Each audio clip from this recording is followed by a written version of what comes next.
assaulting the narrative, destroying their lives, unearthing the truth. I want the truth! This is The Truth with John Gordon.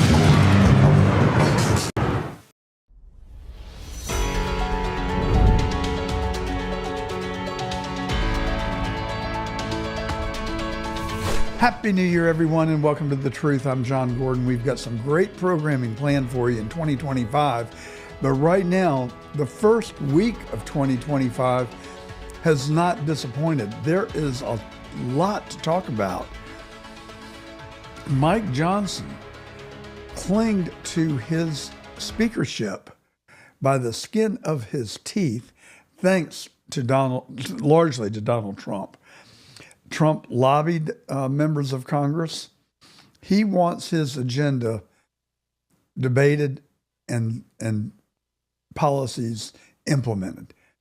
He feels like Mike Johnson is the right person to make that happen. You know, Mike Johnson is an easy person to listen to. He's not confrontational. He's not excitable.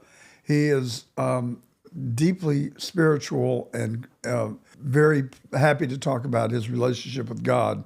And he's well liked on both sides of the aisle. So there's an awful lot of good that Mike Johnson offers. Now, the question is, how are things going to be different this Congress than they were last Congress? When are we going to stop continuing to pass the irrational, out of control federal spending? Several things have changed. We have a margin in the House, 219 of 434 members. We have a Republican Senate, and we have a Republican in the White House. We've got 16 more days before that can become a reality. It won't be long now. Donald Trump is getting ready to take the oath of office. As we said, it's just 16 days away from today. It can't get here soon enough. We need President Trump badly, and his new administration. The people that he is bringing with him are warriors, they're patriots, and I believe that we will usher in a new day in Washington, D.C. I think that they come to Washington not to create havoc, but to drain the swamp where the swamp needs to be drained. They have strategies. They have an approach. I think that you will see it unveiled and implemented in the first 6 months of the Trump White House. And for me, it can't happen fast enough. Elon Musk and Vivek Ramaswamy will certainly be part of the solution. There will be no President Musk, but that's what the left is going to say. That's what the left is going to want to convince people of, so they can do anything possible to hijack Trump's agenda. They're fearful. They're running for cover. They're running their shredders. They're deleting documents. But we already have the documents. We already have images of the hard drives. Now, I don't know who, and I don't know how. It could be a very exciting time. It will be as exciting as it will undoubtedly be turbulent, because they're going to be talking about Trump being like Hitler and a fascist. They're going to call him every name in the book. They're going to throw everything at him that they possibly can to derail his administration and derail the MAGA agenda. All I have to say is lots of luck. We're playing by new rules today. Trump is older and wiser and more experienced than he was when he came into the White House 8 years ago. And he's got battle scars. He's got axes to grind. And I don't think he's a petty person. I don't think he's going to behave in a petty manner. But I do think he is going to behave in a way that will help get this country back on track and eradicate the cancer that is in this federal government that I have concluded is just plain rotten to its core. So we're also going to play a couple of interviews for you today where have actually been interviewed. We are getting calls every day to appear on radio and television across the country. We have appeared on shows from Pennsylvania to Florida to San Francisco, in Dallas, Atlanta. And it's very gratifying to be able to spread the word and build our channel in the process. So if you have not yet subscribed and liked and shared, would you please? It won't take you long at all, but it will help continue to build our channel, get us a better platform so that we can continue to get compelling guests to come on and inform, educate, and inspire. That's what we hope to accomplish with the truth. So let's get to our first interview. All right, back on it now. John Gordon is my next guest. He is a business owner, entrepreneur. He's written some books. He's a journalist, reporter in Macon and Atlanta at one time, graduate of the Mercer University Law School. He ran as the Republican candidate to be Attorney General in the state of Georgia back in 22. Was endorsed by Donald Trump. Did not make that, but that's okay. He's here with us today. John, glad to have you here. You must be in Georgia today, I would guess, right? I am actually in West Palm Beach, directly across the water from Mar-a-Lago, where I spend most of my time now. Very nice. All right, well, good. Let me ask you about something. I was talking about it here on the program earlier. In the break here, we were talking about the pardons and commutations of sentences for child killers and baby rapers and all sorts of great things that Joe Biden apparently pardoned and commuted sentences for a judge that was selling kids into the local private prison where his buddy was, the owner, and got kicked back. All sorts of great people. Here's my question. Do you really think that Joe Biden is signing these things? I mean, we don't see him sign these things. It's behind closed doors somewhere. And I wonder, he could be signing them, or somebody could be forging his. Look, I don't believe for a second that Joe Biden is in charge of his faculties. I don't believe he's in charge of much of anything. And I find it hard to believe that this guy, he didn't vet any of these people. This stuff was shoved in front of him. Sign here, sign here, sign here, if he signed at all. I guess that I don't trust the system, John. I don't trust these people. How about that? I think that you and I are perfectly aligned. Joe Biden hadn't run the White House for the last 4 years. He comes to work at 10, leaves for 2. That's right. You can't run this country on 4 hours a day. Trump gave us 15 to 18 hours a day, and he really hadn't stopped since then. And so, but I really thought you wanted to talk about drones this morning. You don't want to talk about drones? Oh, I don't mind talking about drones. I don't know what those are either. Well, I'll tell you what I think. I think drones are a perfect smokescreen, because look at what we are not talking about. We are not talking about the Hunter Biden pardon. We are not talking about the 1,500 people that he commuted sentences for, who were, many of whom are really bad people. And we're not talking about the pardons that are going to happen on January the 19th. I predict it somewhere between 10 p.m. and midnight. That's what we're not talking about, and that's what we should be talking about. This is the most corrupt administration of my entire lifetime, probably since George Washington was inaugurated the first president of the United States. I don't think we've ever seen corruption at the level that we're watching it right now. And the Democrats still don't. In fact, hold on right there. Why, Anthony, can you cue up bite number 5? Because he is on it here. Bite number 5, Rachel Maddow, 2020 versus Rachel Maddow last week, talking about presidential pardons. Listen to what she says about Donald Trump, and then listen to what she says about Joe Biden. Roll that. President Trump, as he winds down his last few weeks in office, is considering preemptive pardons for all his adult children, including his son-in-law, Jared. What a mess. More as we know. Cue all the hand-wringing and gnashing of teeth today about a president using his power, his pardon power, his powers as president, to do something for a family member. Tell me more about how outraged we all are. We're outraged by dishonest corporate media hacks like her, which is, they don't tell the truth. And you just heard it right there. She's going after Donald Trump, who, by the way, didn't pardon any of his family members or Jared Kushner or any of those people. But I think you're right, John. I think I'm completely aligned with you. I believe very late in the day on the 19th, somewhere in that time frame, we're going to see a whole host of pardons, preemptive pardons. Maybe it's Ashley. Maybe it's Jill. Maybe it's Jim. Maybe it's others. I don't know, but I expect that to happen. And again, Joe Biden's not coordinating any of this. None of it. He's having stuff pushed in front of him to sign, isn't he? Well, I was going to say before you went to the clip, and it is still apropos, the Democrats still, and Rachel Maddow and people like her, still don't know why the Dems lost on November the 5th. It's because they don't tell us the truth. They take the American people for idiots and fools. And guess what? They're not, and they're not going to be played any longer.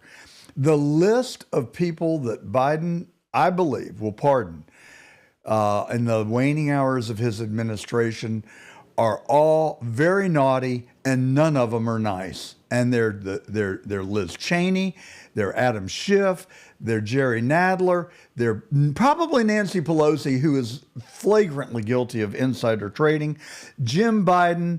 I think the only, don't forget Christopher Wray. He didn't lie to the American people. He lied to the American Congress. That's a felony. And Mayorkas, they are all going to be on the hot seat, and not for revenge, for accountability. This federal government is rotten to its core. The only way to save it, and the fight has just begun. We have not even started the fight yet. And it's going to start on January the 21st when we have a cleansing of our federal government. There is no answer short of that. All the secrets have to come out. The JFK files, the RFK files, the Epstein files, what really did happen in Butler, Pennsylvania on July the 13th. Who is Ralph? All that has got to come out. I think Kash Patel is going to do it. I think you're right. John Gordon, thank you. You just laid out a good, healthy start is what you just laid out, which I appreciate. Look, we need to lance the boil. We have to lance the boil that is the United States government, that is the deep state, that is the swamp. We must lance that boil. And Donald Trump getting elected is just the very first step in a very long journey. I agree with you on that. John Gordon, thank you for being here. It's a pleasure. I'm going to go get another cup of coffee. I need some energy. I'm sorry I didn't bring it this morning. I'll do better next time. You're just fine, my friend. There you have it. The truth. John Gordon, thank you. Thank you, Steve. The Truth with John Gordon. I woke up on top of the world this morning. We break down today's political landscape and feature interviews with key guests. It doesn't matter if they call you a or a to uncover the real story behind current events in the United States. Of course, saw a rifle pointing through a fence with a chain link. Okay, so you're a good man. I just want to give you a compliment because you had courage to stay with the truth. I hate injustice. This is great fun. I like you and your ideas. So let's do some more of this. It's my privilege to welcome to The Truth today, J.T. Young. He is an author of The Unprecedented Assault, How Big Government Unleashed America's Socialist Left. He is also a author and of current events and the topics of the day, having been published by the Washington Times, the Washington Examiner, The Hill, the American Spectator, the Federalist, Washington Post, New York Post, Barron's, Forbes, Chicago Tribune, San Francisco Chronicle, and I'm out of breath. He is also a PhD from Cornell and an undergraduate degree from the University of Chicago. It is a privilege to welcome you to the show, Dr. Young. John, it is a pleasure to be on with you today. So tell us about the book that you've written. It certainly resonates with me. It seems like just out of nowhere, this country seems to have yielded to the left. What's that about and why? Exactly what you're saying, John, is what provoked me to start thinking about this. As I watched, I'm sure the same current events that you've been watching kind of aghast and that your viewers are watching as well, how we could have sanctuary cities, an open border policy, a DEI that puts quotas over qualifications, an extremist environmental agenda. I had to look at each one. And as I looked at each one, I found myself thinking, this can't be real. And then with the next one that followed it, you realize, no, it's a continuation. So the more deeply I looked, the more I saw the socialist left in it. And that brought me back to what has been an age-old question for American politics the world over, which is, why is there no socialism in America? That has been the standard for America throughout our history. So I found myself coming back to asking the question, why now? Why for the first time are we seeing a meaningful socialist left, people who are not afraid of the label of being socialists, who say that they would support a socialist as president? And the answer that I came up with, and that's what this book is about, it's an explanation, is that unlike every other country in the world where you've seen a socialist left, they take power and they build a big government and to institute their programs. In this country, a big government arose underneath the socialist left. And so really the socialist left has only needs to now gain access. And what we've seen over the last 4 years with the current administration is they have given them a greater access to a greater government than has ever existed before. It's something the socialist left could never have achieved on their own, has basically been given to them. So there's really two dynamics in play. The shorter term one, which was the last 4 years and giving them access, but the longer term one, which is the growth of an enormous government that now consumes roughly 25% of the nation's GDP and is there for the micromanaging of any party that gains power. So instead of having to put in a new program, the socialist left really only needs to tweak existing programs and to direct the trillions of dollars that is being spent into areas that they favor. So that's really what the book was all about, John.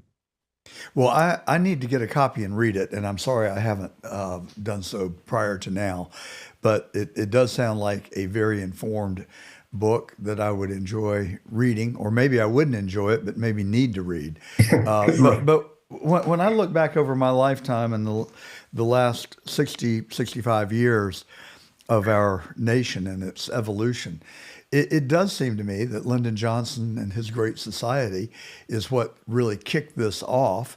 And we started giving free food, free shelter, free clothes, which got expanded into free education and then free phones and now free motor scooters to immigrants, of all things. And Newt Gingrich told me 35 years ago that the welfare system is the worst thing that could have happened to this country, because the people that are the beneficiaries don't acquire a sense of gratitude, but instead acquire a deep resentment towards the very people who are giving the money. And it seems like a sad commentary on the human condition, but I think he was absolutely right. I agree with you. And I think that is actually the case in point with any charity, that it goes on for so long that someone becomes dependent on it. And then, as you just said, resentful that it's not a greater amount. What you really need is to instill a responsibility and an opportunity for advancement. And that's the really insidious part of the current situation, which is the people that, as you rightfully say, beneficiaries, are really the greatest victims, because the system will never allow them to build real wealth or real security or real sense of accomplishment and join the greatest private sector economy that's ever existed. They're held outside of that. They're held in a public sector economy. And, they become dependent on those programs, but they can never escape from those programs. And I think just what you mentioned, and the book goes into a great detail. I agree with you completely that the Great Society programs were a watershed, and that was the tipping point. We see precedents earlier, certainly. Social Security and the New Deal, which put in an entitlement program for perpetuity and a payroll tax, which was basically just extending the income tax throughout society. But those two means were precedents for what Lyndon Johnson did in the 60s. And one of the most insidious parts of that was that not only did they put these programs together, but they consciously went and organized the people in these to lobby for more programs. They wanted an organized constituency that would support and perpetuate these programs going forward. I'm just I heard what you said, and I'm internalizing it a bit, and I'm surprised to hear you lump Social Security in with the Great Society. Maybe I'm misinformed, but my belief has been that I pay into Social Security so that in my later years, when I'm not able to work and provide for my family, that I would be able to have a retirement nest egg that would free me from being dependent upon the government. And that seemed to be a pretty good social device to me. Are you saying that it's morphed into something different? What I'm saying is that Social Security took what was an entitlement program, and we'd had entitlement programs before. Veterans' pensions were common. They existed after every war, but those were always limited. They were limited to the life of the veteran, sometimes to the spouse as well. But in other words, they didn't go on. They didn't continue. And there wasn't a set aside source of funding as there was with Social Security. What I'm saying with Social Security is, and I don't want it to get us, too far down the rabbit hole here, but Social Security basically said, we now are going to have an entitlement program that is perpetual. It's going to include everyone who works, and it's going to include them for their entire lives. And then there's going to be another generation that comes into the program as well. So it wasn't limited. And then it added... I'm sorry, I don't mean to interrupt, but don't we fund our own Social Security? I mean, haven't I paid a Social Security tax for the last 45 years that I have been gainfully employed? And so I thought Social Security was a trust fund that I paid in and that it grew and that then it would pay me out. And it should have, the trust fund should be much larger than the benefit, I believe. But the politicians have basically absconded with the money and have subverted my Social Security funds for other government programs for which there is no legislative authority or was no originating governmental authority. They've only morphed it into something else and basically have gone in and taken from the savings account. Tell me if I've got it wrong. I'm not being contentious. I'm really seeking knowledge here. No, you're absolutely right. And the fiction is that we have prepaid. We have prepaid, but that money doesn't go anywhere. Like, let's say your IRA or your own personal investments where you invest it and that grows on its own. In the case of Social Security, which is what you just said, and it's absolutely accurate, that money goes to the government. They then spend it on other programs, which allows us to run some of the deficits that we have accrued already. And that's how we've gotten ourselves into the crack that we find ourselves today, where we've got a $2 trillion annual budget deficit. And I have been thinking, since Bill Clinton, that all of this excessive government spending that Bush the Elder and Obama and George W. and Donald Trump I'm sorry. I love Trump. You talk about never Trumper. I'm a forever Trumper, but he's just as guilty. But you need a pretty big asterisk there that a lot of his deficits were the result of a COVID pandemic, and that we either ponied up and kept this economy going, or it would have crashed like we have never seen an economy crash. So I think he gets a buy partially, but a lot of the military spending that he appropriated was also contributing to the deficit. So the point I was trying to get to is that for the last 20, 25 years, I've been waiting for the adults to show up and say, look, you can't keep spending more than you're taking in, or else it's not sustainable and it's all going to come crashing down around us. And we're going to have a bubble burst like we've never seen a bubble burst before. But the adults still don't show up.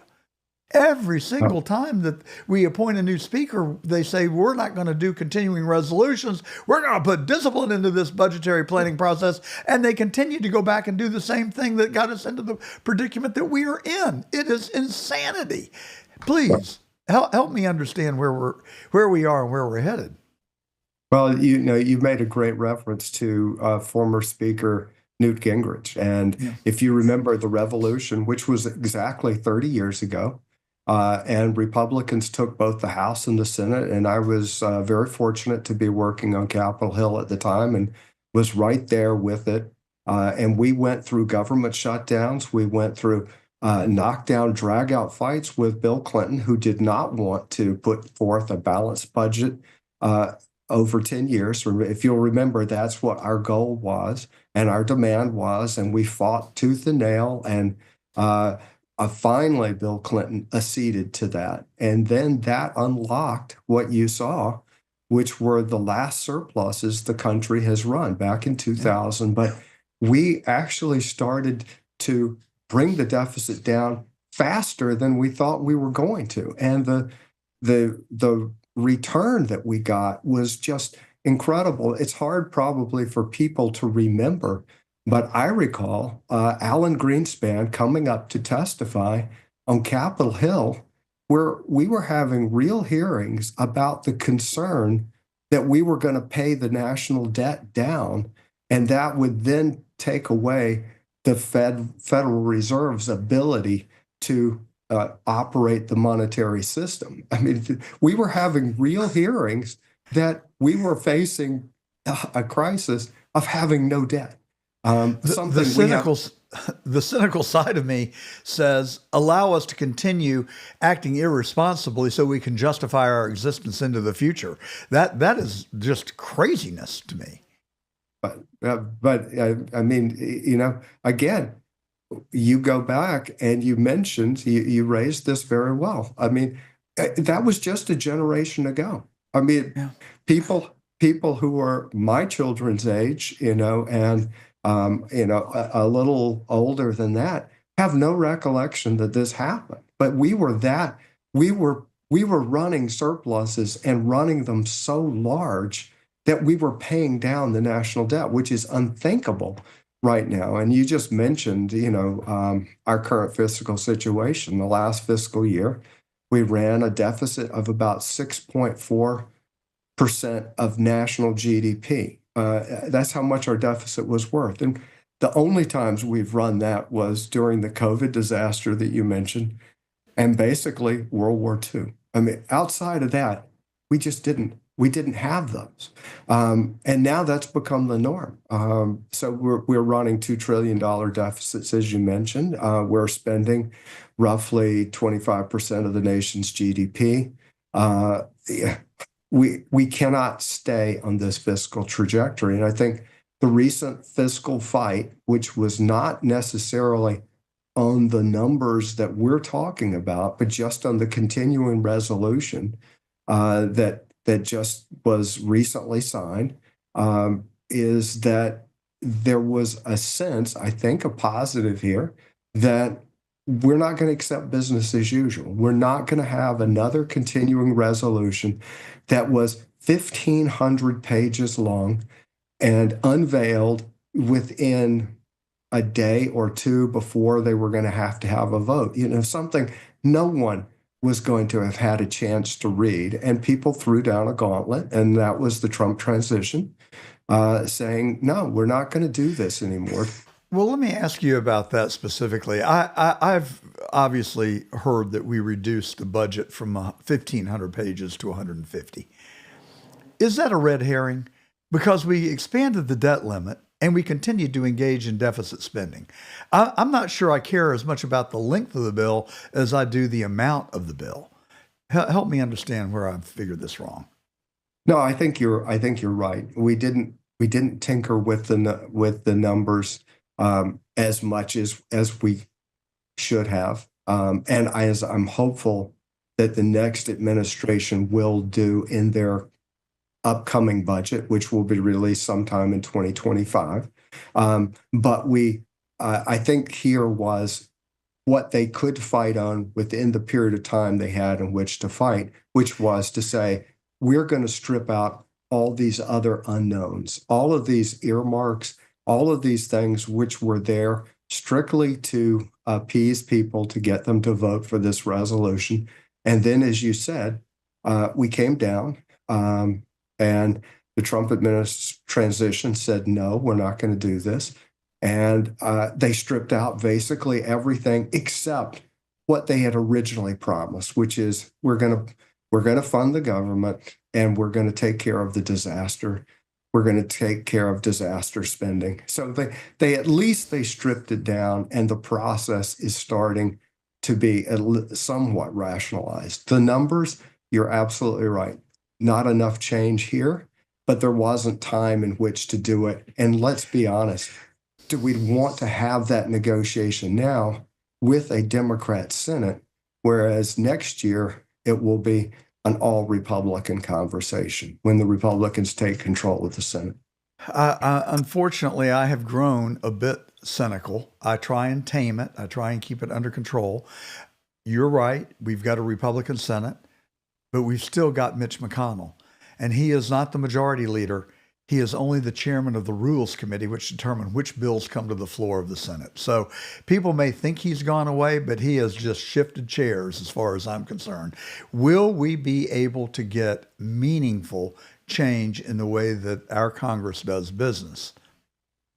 I think so. I think that we are seeing, and we saw this in this last fiscal fight, short as it was, and as little as that was tangible outside of the page reduction and getting rid of all the unknowns that were in those 1,400 pages that were jettisoned.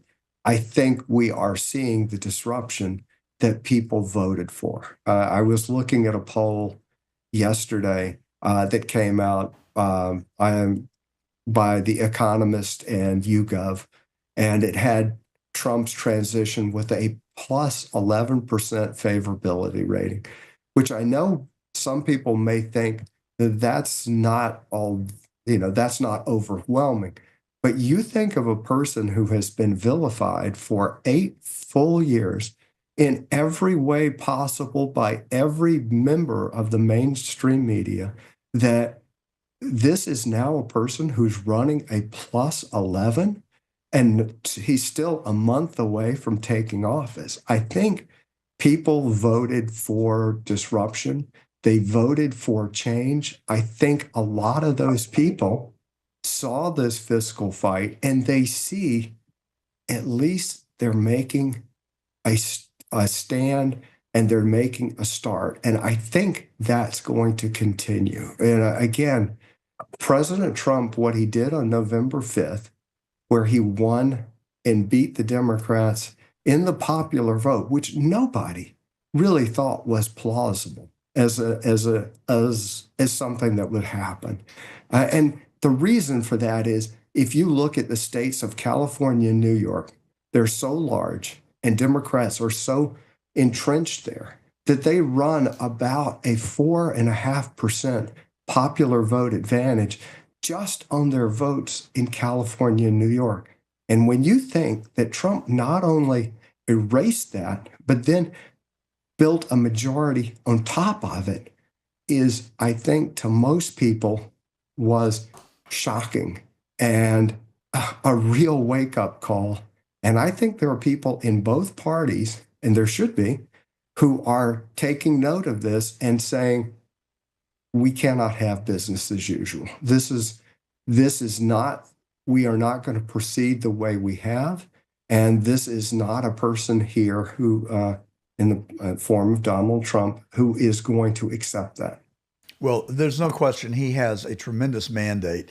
The only question that remains now is, can he tame this monster known as the federal government? And if he does, I think he'll be the most celebrated president in the history of the United States. If he doesn't, I submit that 11% approval advantage that he has will evaporate as quickly as it's arisen. So Vivek Ramaswamy and Elon Musk say they believe that they can reduce the federal budget by $2 trillion. That's a third of the federal budget. There are two questions that causes me to ask. One is, what would happen if you just instantly suck $2 trillion out of the economy? Now, if we were reducing the federal budget and returning it to the taxpayers, I would say that it would be the greatest stimulus we could ever provide. But if you just, the only way that you're going to reduce, correct me if I'm wrong, because I'm stating it as a fact, I'm really asking a question. What happens if you reduce deficits by $2 trillion, but you have to reduce spending by $2 trillion, and that money does not get back circulated back into the economy, does it? It will stay in the economy. I think that's the key point here. Think again, we're running a $2 trillion deficit. If you cut the deficit by $2 trillion, where are we getting that money to fund that deficit? We borrow. Well, it's monopoly money. It's just made up, which is inflationary by definition. At some point, we have to have a real dollar, and the U.S. government borrows. That's where the deficit comes from, that we're borrowing it. And as we borrow it, we're taking that from the private sector. So that money would stay in the private sector for borrowing for private investment, which is going to be far more productive than public sector spending. So, back to your point.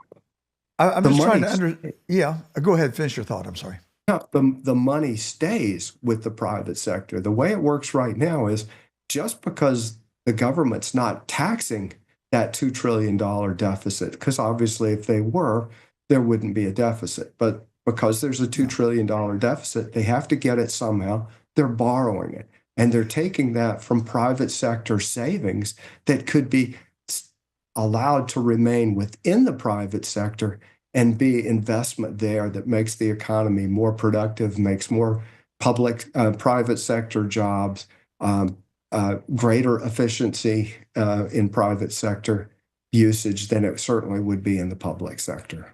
Well, I'm probably showing my own naivete and lack of knowledge, but at the risk of doing so, isn't a lot of that borrowing, though, coming from, aren't we borrowing our own money? Isn't the Federal Reserve actually loaning that money to the federal government ostensibly, and they put it on a balance sheet, and so they've got this huge debt out there, but it seems to me to be funny money. And then I understand that China owns a lot of our debt, and that other nations around the world actually have bought a lot of our debt. That money is not going to flow back into the U.S. economy, is it?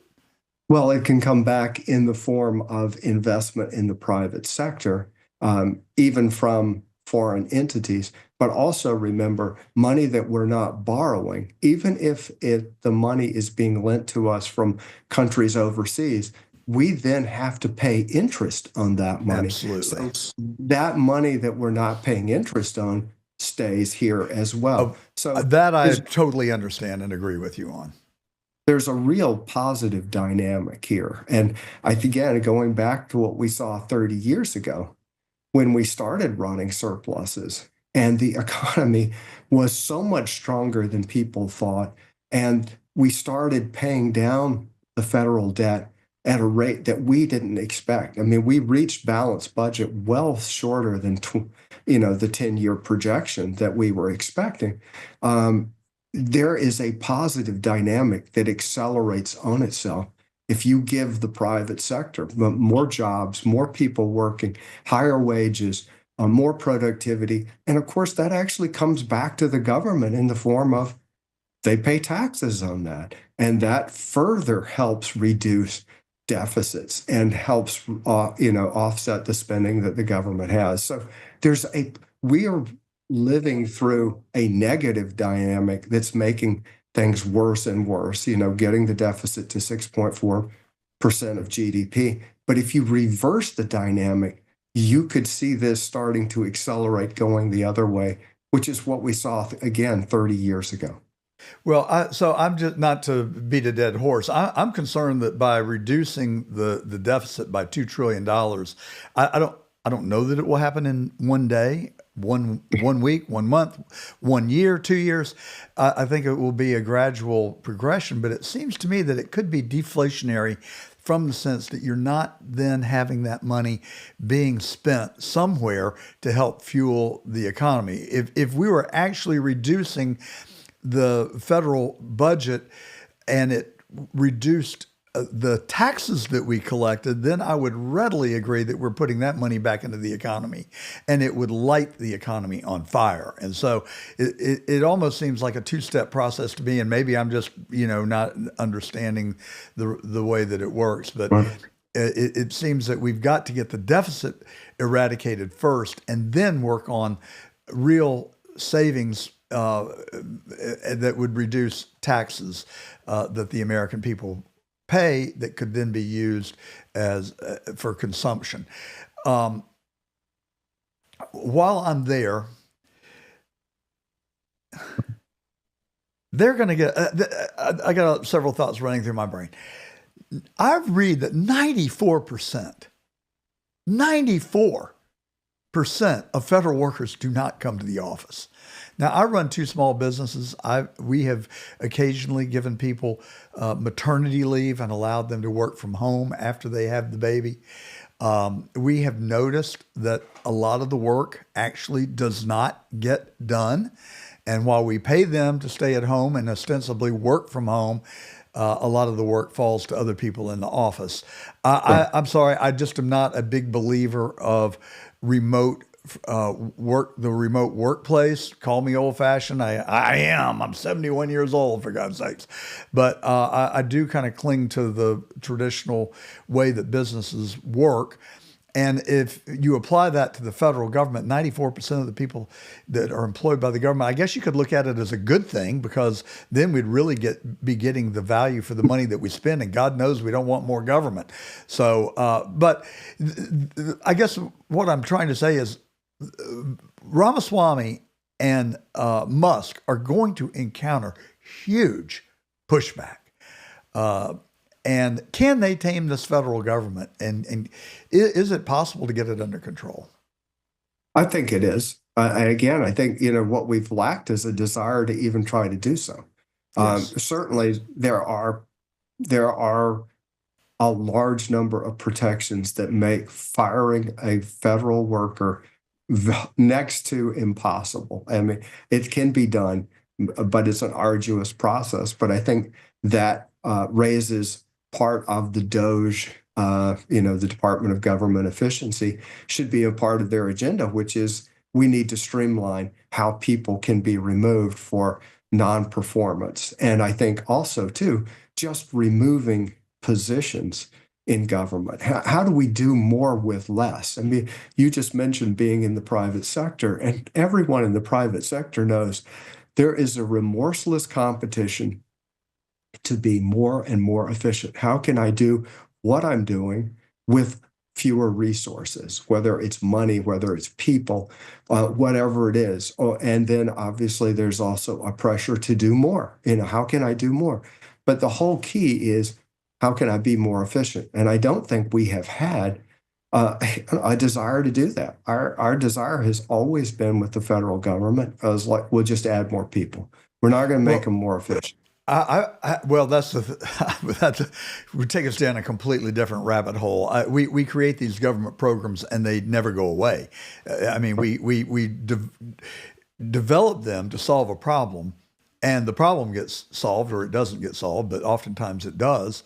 like the disaster relief that we were talking about. We're going to raise this money to go help people in North Carolina and in Florida that have been victims of the hurricanes. But I will bet my last dollar on earth that unless something dramatically is changed, that those monies are going to continue to be appropriated year after year, even though we've then solved the problem of the people that have suffered through the hurricane.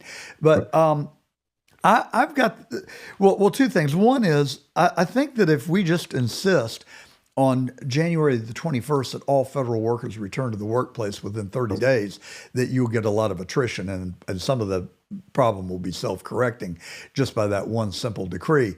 But secondly, I've got this notion that we have got to have a cleansing of what I perceive to be a corrupt, rotten to its core federal government, or else we will never get meaningful reform. And so I would start by releasing the entirety of the JFK files. I want all the government secrets to be put on the table. And either the American people will have the backbone to stomach it or they won't. But I know that if we continue down the path that we're going, that it's not going to be sustainable. So either way, we may end up with doom and gloom, but I don't think so. I've got faith in the American people. I think we're resilient. I think we can handle the truth better than we can handle the lie. And I want to know, I do know who killed JFK. I've studied it for 65 years. I didn't think I'd ever learn it, but I read The Devil's Chessboard by David Talbot. I read The Men Who Killed Kennedy by Roger Stone. I read The Unspeakable by MacArthur. And I have now determined with what I believe to be 100% certainty that our Central Intelligence Agency with Allen Dulles planned, orchestrated, and carried out the assassination of Kennedy, that Johnson and Hoover covered it up, and many other people were knowledgeable and either complicit or complicit by their silence, and that this is a tragedy that has afflicted our country, and we're still suffering from it 65 years later. For one thing, we have signaled to every bureaucrat in the federal government that if you're in the government and you've got power, you can literally get away with murder and there are no consequences for it. And that, I submit, that has got to stop, and it's got to end right now. So we need to continue down the path, and we need to get the Epstein files.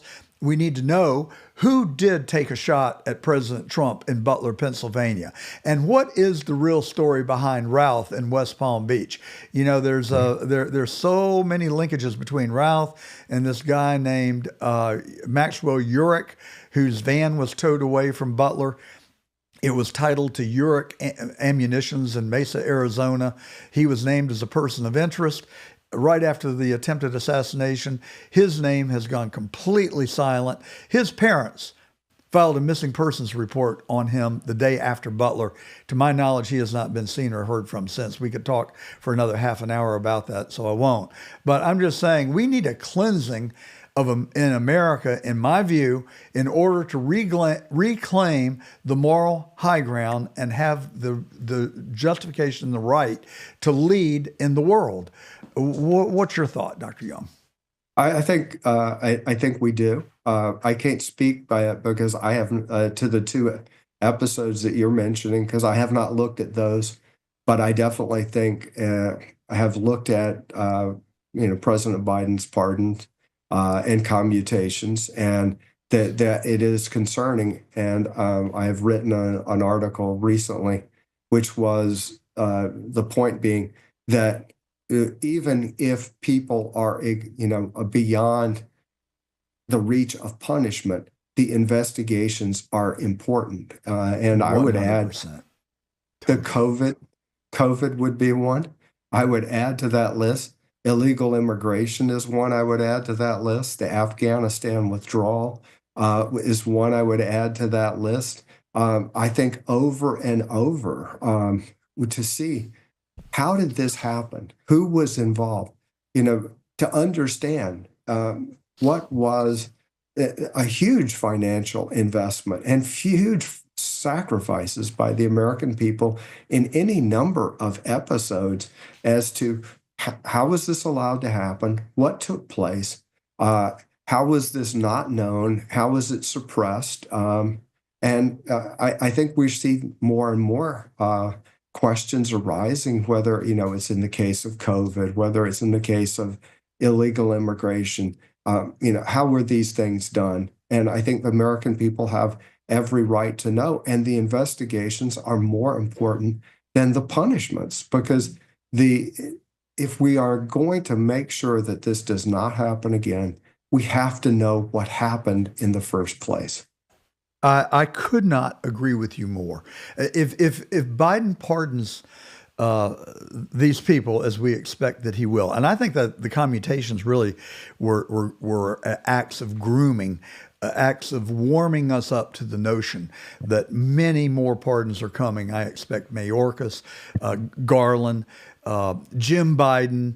I think that Liz Cheney and the people on the J6 commission will be pardoned as well. That's another thing we need to add to your very good list that we need full and complete disclosure on. I think my belief, what I know to be true, is that the Warren Commission was a cover-up for JFK's assassination. It was a fictional work. Alan Dulles was the only person on the Warren Commission who asked to be on the commission. Nobody else wanted any part of it. Richard Russell didn't want to be there. The other people, Ford didn't want to be on the commission. Hale Boggs did not want to be on the commission. They told Lyndon Johnson they didn't want to be on it. The Chief Justice of the Supreme Court asked not to be put on the commission because he said he had his work to do at the Supreme Court and he did not have time to be on the commission and it was named for him. Colloquially, it was known as the Dulles Commission because Alan Dulles really drove the agenda of the Warren Commission. I'm taking a detour for a reason. The point I'm driving at is that, to me, the January 6th commission was the Warren report for the stolen 2020 election. That was the cover-up. That was the smokescreen to divert everybody's attention away from the stolen election of 2020 and focus them on this fake, phony, made-up insurrection, which it was not. And I believe with every instinct that my body is telling me that it was an intentionally staged act. They hired a Hollywood producer, for God's sake, to produce the commission in prime time. I mean, come on, how much more knowledge or information does someone need to be able to see that it was fake and it was phony? And we need to know who did plant those bombs at the RNC and the DNC that we've never seen detonated, and nobody talks about it. Yet Kamala Harris and the Secret Service allowed her to walk right by one of the pipe bombs at the DNC, and she denies that she was even at the DNC that day. It just makes you crazy. And I know that there was a report, and right now I'm drawing a blank on the. I actually think it was Representative Loudermilk. Yes, released a report on the January 6th commission, and it makes for. I have not read the whole thing, but I've just read the highlights. But the highlights. Well, he's not done yet. It's an ongoing look at January the 6th, and he is presenting what I believe to be the true narrative on January the 6th.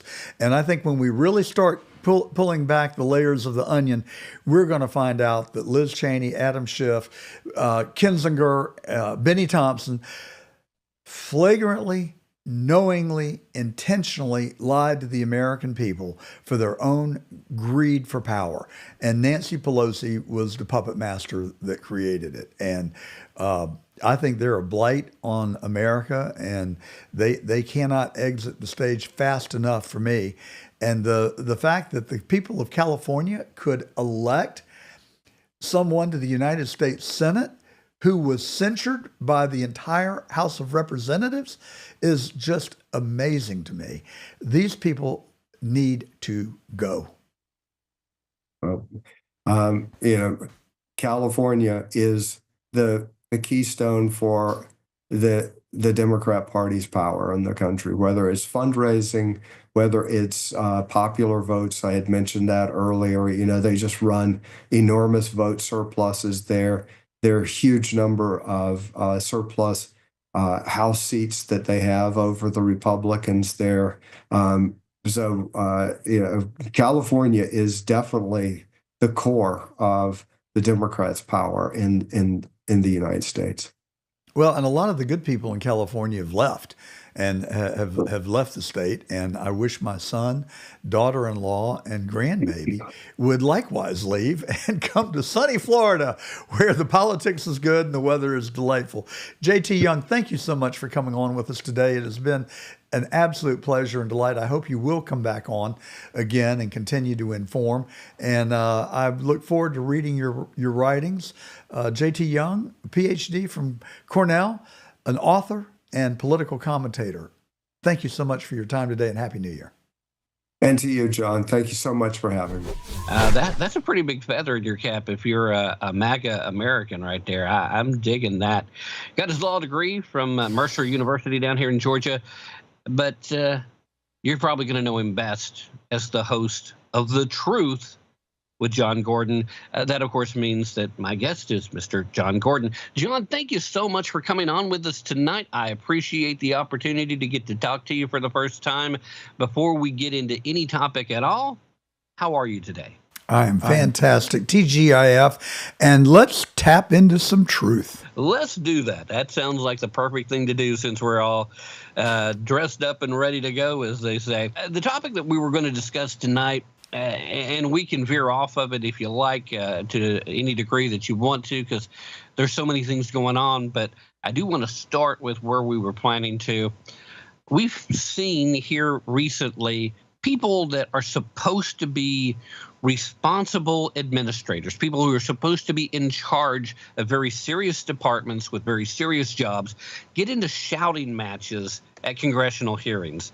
And the most recent one had to do with the Secret Service. Oh, Ron Rutrow, you may be speaking of. Yeah. It was so embarrassing in my mind to see these people get involved with shouting matches in what's clearly, obviously, an attempt to try and divert and distract away from the questions being asked for their admissions of utter failure. I don't consider it a failure. Yeah? If you look at Butler on July the 13th, 2024, the number of failures, quote, end quote, were such that you have to conclude it was an invitation. They may as well have hung a neon sign. Assassins wanted. Come on in. The similarities between Butler and November 22nd, 1963 in Dallas are unmistakable. And I have studied that assassination since I was home from the fourth grade with the flu. I can talk to you about it all night long. You have Butler where they carved out a piece of the pie which represented the AGR building.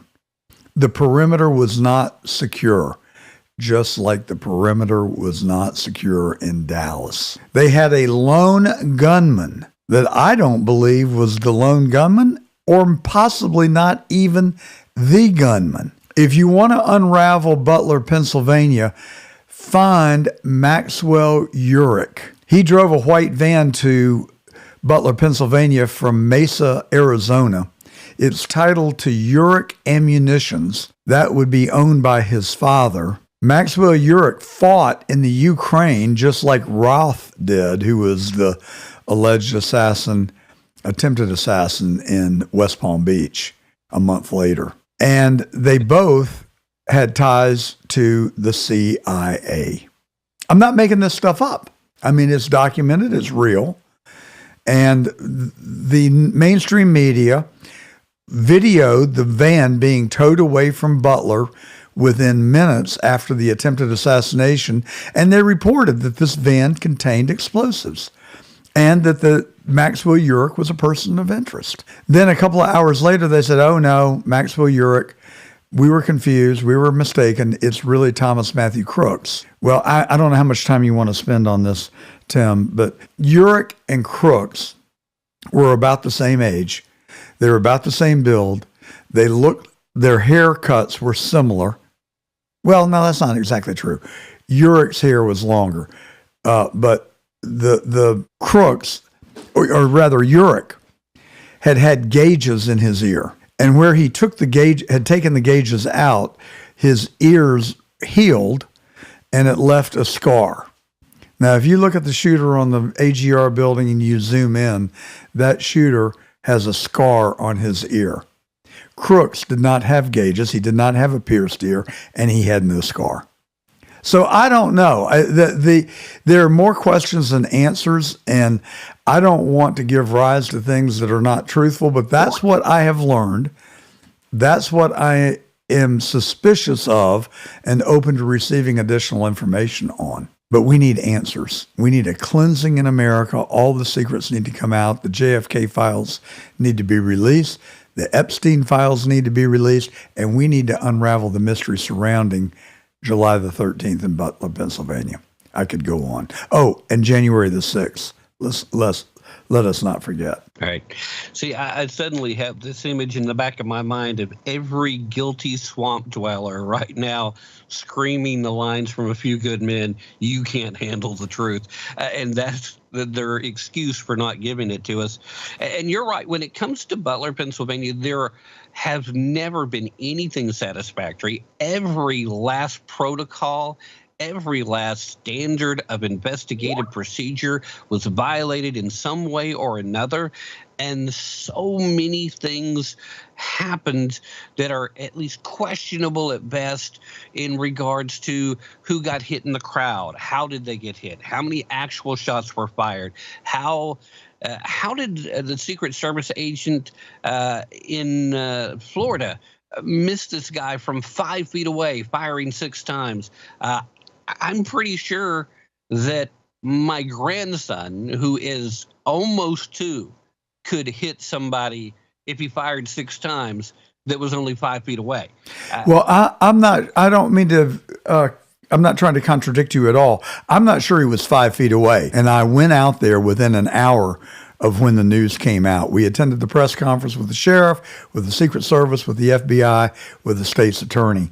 And we visited the actual site where the assassin took up his post. So what I am believing is that Secret Service agent, who actually is a hero, by the way, saw the gun resting against the fence and then started opening fire on Ralph, who fled on foot, jumped in his car, parked across the street, and made his getaway to Fort Pierce, which is like 45 minutes north, and the local sheriff and police pulled him over and arrested him. But what I'm saying, what my suspicion is, and where my disbelief becomes, is that I have stood there. I have no training in asset protection. The first thing I would have done would have been to have put a agent, a policeman, whoever, on the corner of Congress, the street that fronts Trump International. And I would have put an agent on the further, a couple hundred yards down on the golf course, adjacent to the golf course on that street. And then I would have put an agent on the further down on Congress. So Congress is the road that borders Trump International to the east. And that's where the golf course comes closest to the road, as well as that next road that I'm not remembering the name of, which is on the front side of Trump International. But hole number 6 parallels that road. Okay. We three policemen strategically placed on either corner could have seen the entire perimeter where the golf course comes right up to the road and have secured the perimeter. Right. Now, what's bizarre is that I live less than probably a half a mile from the road that President Trump travels back and forth to the airport on. And when he comes and goes, there are probably 50 motorcycle policemen from the city, the sheriff, the state patrol, Broward County, and it is just a spectacle. It's a show. Look how we're protecting your president. Yet when it really counts, they don't even have anybody in place. I'm sorry, I was born in the middle of the night. It just didn't happen to be last night. It takes no intelligence to go to that spot and look at it and say, if you were going to protect Donald J. Trump, you would have had 3 guys there, 1 on the corner and 2 a couple hundred yards down where the golf course comes next to the road. It is elementary, but they didn't. That's why I think Cheadle was evasive. That's why I think Ronald Rowe made a fool of himself in that congressional committee when he completely lost his temper, or as you said, created a smokescreen diversion. I mean, he started talking about 9/11 and how he served our country in this worst, darkest day of our country's history. Okay, thank you, Mr. Rowe. What has that got to do with Butler and West Palm Beach? It's a smokescreen. It's a diversion. Or he was so incredibly defensive. But just mark my word, he is toast. He is history. He is the soon-to-be former acting head of the Secret Service. He is out of there. Yeah, and it can't happen fast enough. We're looking at this spot that you're talking about. The part that aggravates me the most about the lack of coverage is that every local police officer and the Secret Service was aware that that's where the paparazzi likes to congregate.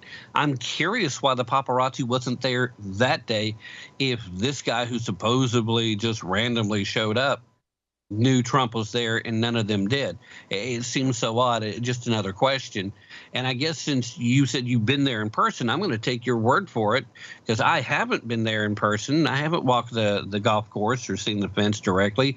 So then I'm wondering why now the last couple of days we've been getting reporting and congressional testimony from folks that have read supposedly official reports. Of course, I guess that's the problem. It's a official report that is making the claim of the 5 feet away missed shots. But all that put to the side, when I start off talking about failures, you very appropriately make the statement that this was the plan. This is not a bug. This is the feature.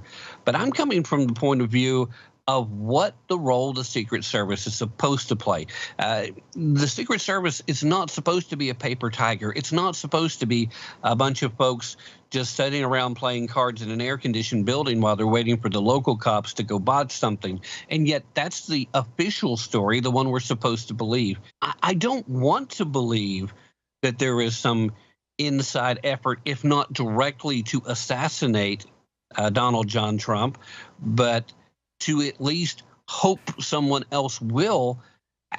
It's not out of the question. We've seen it happen before. We know these things happen, but I want to see, much like yourself, a return to honor among those who serve. I want to see organizations like the Secret Service go back to actually taking care of their protectorates, doing the job the way it's expected to be done. And in your mind, what makes that happen? Who is the right man to take over that position? Well, I don't know. I mean, Dan Bongino has been circulated as a possible. So I really don't know who the best warrior would be to go in there and do that. I mean, if I had my choice, I would say Larry Prince, the guy who founded Blackwater Security, who has protected hundreds of high-value assets and has never lost one. And he is probably the crown prince of personal security. But what this federal government is rotten to its core at virtually every level. Now, I'm not indicting all 3 million people of the federal government. I think there are probably maybe 1,000, maybe 500 that have corrupted the federal government and are bringing a reign of terror on the American people, where the people are subjects to the government rather than the government being subjugated to the will of the people, which is what we've seen for the last 20 years, and it's got to change. But if you're asking me who has to bring the change, it's the American people. We did it on November the 5th in the election. But if we think for 1 minute that Donald Trump and 20 cabinet members are going to be able to stand up and push back and fight against the deep state who fight with evil and are willing to kill people, then we are delusional. Each one of us who voted for Donald Trump and who want to see change and who want to restore our country to the moral high ground have got to stay engaged. How do you do that? Well, you listen to Tim Tapping for the Truth. You listen to John Gordon, The Truth on Saturdays on the John Fredericks Media Network. You write a letter to the editor of your local paper and the New York Times and the Washington Post. You write your representatives in Washington. Why? Because so few people do it outside the swamp, the special interest, that when they get 100 letters from ordinary citizens who vote, they stand up and really listen. And that's what we've got to do. This fight has only begun. And if we allow ourselves to revert to where we were, we'll have another 2020 and we'll have another illegitimate president in 2028. And all the 4 years that we've got to look forward to will be eradicated. We can't let that happen. Fight, fight, fight. Why does that sound so familiar, John? I may have borrowed that from a wonderful, iconic American figure. Yeah. When you get Mark Zuckerberg to stand up and publicly say, that was badass, then you know you've accomplished something. And I stand in awe myself. I think back to that. I was one of the folks watching the rally, saw it live. I did too. See that reaction. He's down there. He's looking for one of his shoes that came off when he ducked down, and then he wants to stand up and do that. I can't imagine doing that. If somebody's taking shots at me and I've actually got hit in the ear, and I know it's only by direct intervention by the Almighty that I agree all over the stage, I'm probably thinking, hey guys, let's go ahead and get out of here. I can get my shoe later. Give a press conference when I'm safe. That just so much internal fortitude, which is also why it's so important we get things fixed at the Secret Service. He's going to need a higher level of protection than what he's had.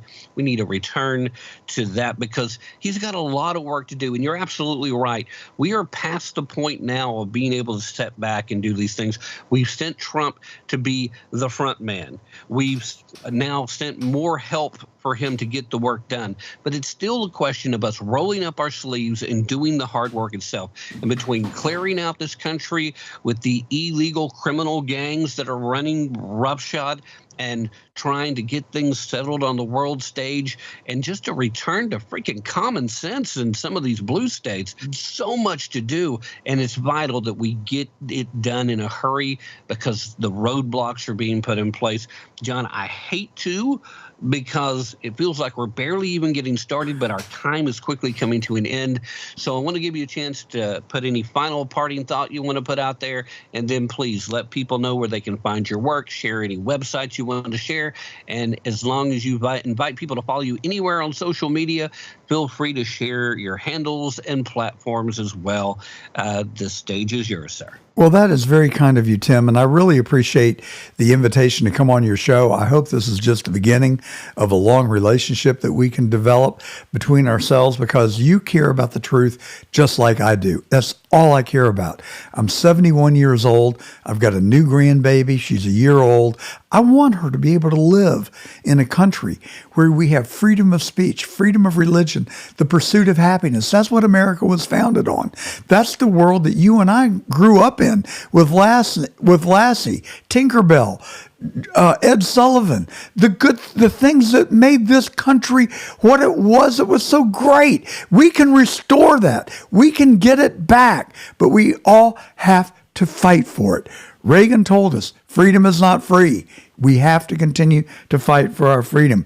You can listen to me every Saturday between noon and 2 and Sunday between 1 and 3 on the John Fredericks Radio Network. We're in Memphis, Nashville, Atlanta, Richmond, Norfolk, Pittsburgh, Philadelphia, and Morgantown, West Virginia. You can go on the App Store and look for the John Fredericks app and listen to us live, or you can go on rumble.com.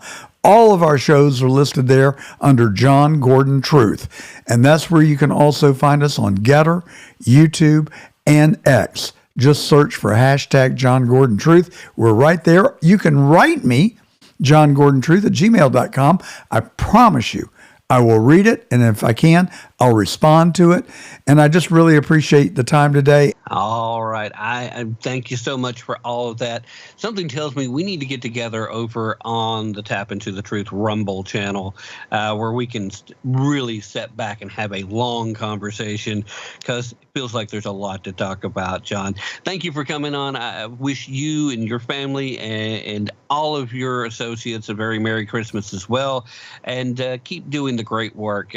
We need more truth tellers. There's no doubt about it. It feels like we are foot soldiers in an army that is designed to try and restore freedom and liberty, and remind these young kids who don't really even understand what it is they're giving up so freely, the price that's been paid and why it's so dear to those of us who have paid that price. I got Doug in the control room right now wearing his Coast Guard cap. He's saying, yes, I paid the price. I served.